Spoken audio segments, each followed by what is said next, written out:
Okay, this is going to be Unit 4, video number 5, take 6003. Welcome back, Borgerhide. We are still talking about Unit 4, Atomic Structure and History. There are your student expectations. Let's see if we can make it through this time. Okay, when you look at the periodic table, there's a number of different things you can tell by an element by looking at the little box that it's in. First of all, the atomic number. That's going to be the main way that elements are organized on the periodic table. Remember from the last video that atomic number is equal to the number of protons in the nucleus of an atom. In the little box on your periodic table for your element, that's going to be the whole number. It's important to mention that any two atoms of any two different elements, the only thing that makes them fundamentally different is how many protons they have.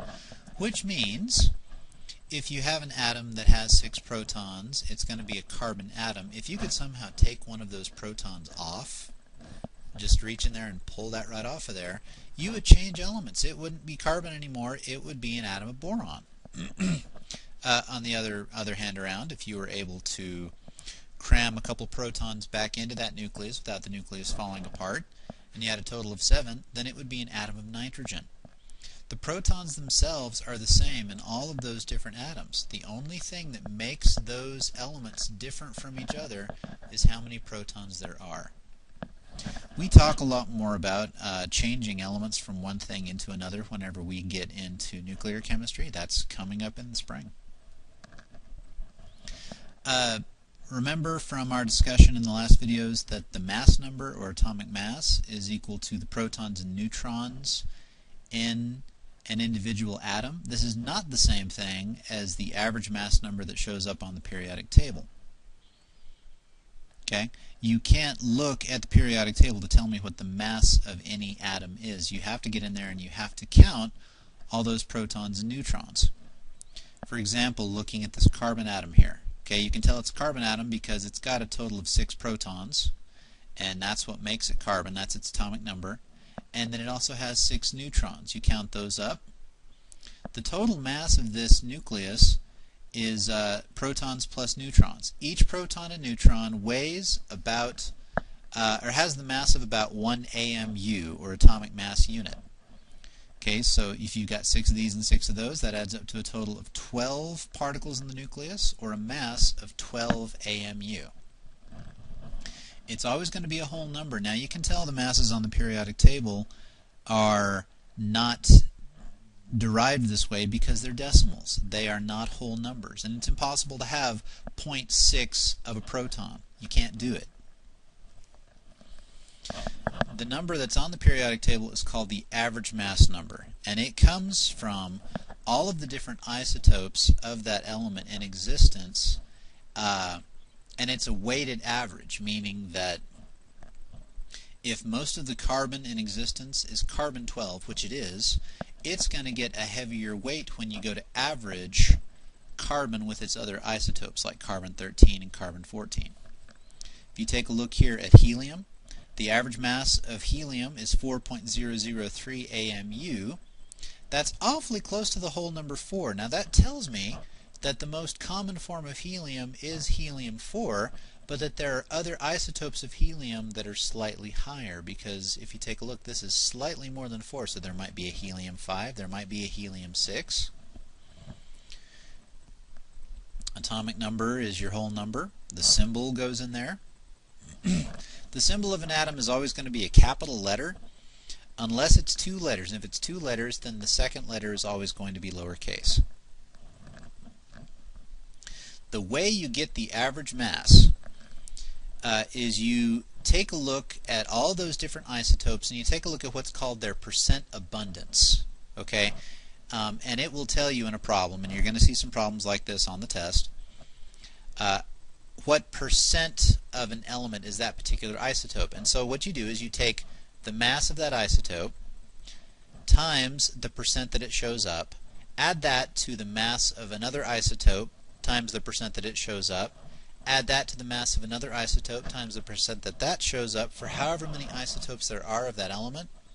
Once you get that sum, divide by 100 to get rid of those percents, and the number you get there is going to be your average mass.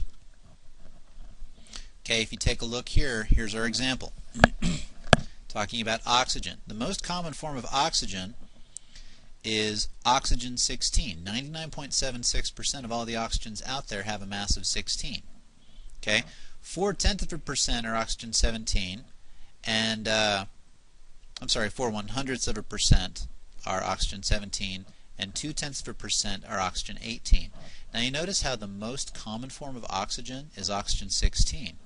So if we do this problem right, our answer is going to be awfully close to 16 because that is far and away the most common type. So we take 16, which is the mass of O16, times 99.76%, add that to 17, which is the mass of O17, times 0.04%, add that to 18 times 0.2%, get the sum of all those, divide by 100, and it gives you the average mass, which, if you go ahead and round it up to where you only show 2 decimal places, hey, look at that, it rounds up to 16 on the dot. It's actually like 15.998, but that's close enough to 16, like we said it was going to be. A couple other things you need to know before we finish this video up. I need to know about some of these guys. Antoine Lavoisier is the, we call him the father of chemistry. He's actually the first quote-unquote modern scientist to treat chemistry as a science, as something that's testable. Before him, anybody who messed around with chemicals just to see what would happen, we refer to them as alchemists. It's kind of a precursor to chemistry, but Lavoisier wrote the first textbook on chemistry. And he was the first one to actually do and record experiments.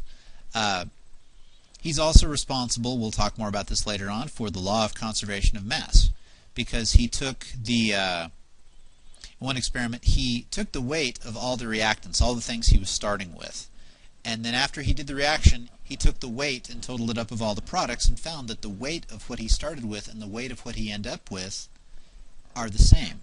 The total mass does not change. Henry Moseley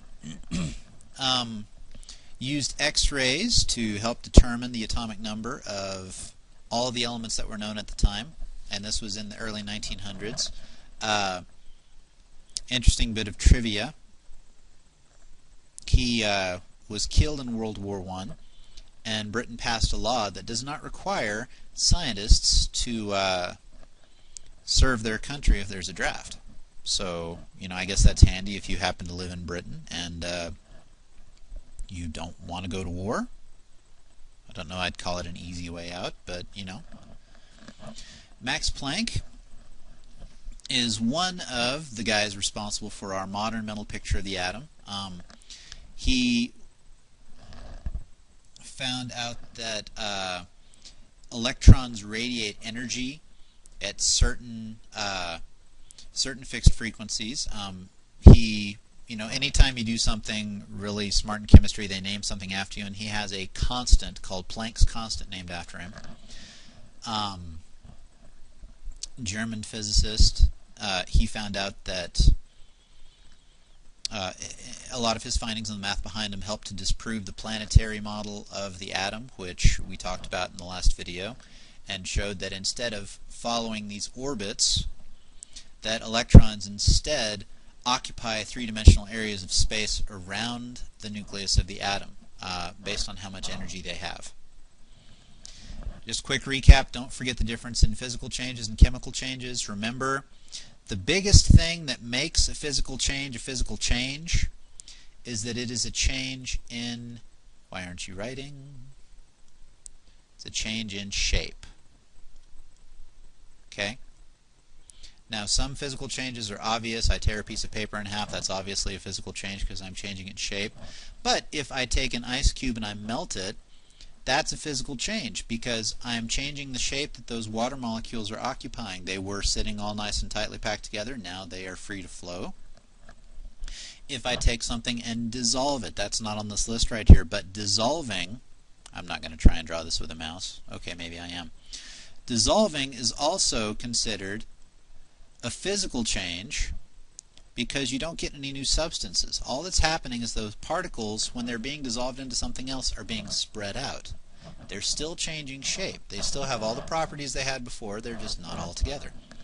Chemical changes, you can tell it's a chemical change if you get new substances that have new properties. Okay? Usually chemical changes involve a lot more energy, either being fed in or being taken out, and chemical changes tend to be harder to reverse, for the most part, than physical changes are. And we are done with atomic structure. Yay!